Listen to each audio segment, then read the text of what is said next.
এদিকে কমলাসাগর মিয়াপাড়া এলাকায় রাকেশ দেব নামে এক ব্যক্তির বাড়িতে বোমা নিক্ষেপের ঘটনার সাথে জড়িত থাকার ঘটনার তদন্তে নামে পুলিশ। তদন্তে নেমে মধুপুর থানার পুলিশ সন্দেহভাজন আটক দুই যুবককে আটক করে জিজ্ঞাসাবাদের জন্য থানায় নিয়ে আসে। ধৃতরা হল আকাশ দে এবং বলরাম দত্ত। তাদের বাড়ি মধুপুর এলাকায়। আদৌ তারা এই ঘটনার সাথে জড়িত রয়েছে কিনা সেই বিষয়ে জিজ্ঞাসাবাদ চালিয়ে যাচ্ছে পুলিশ।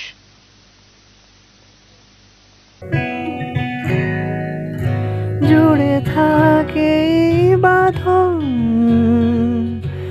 আপনার চেয়েও আপন, জুড়ে থাকে বাঁধন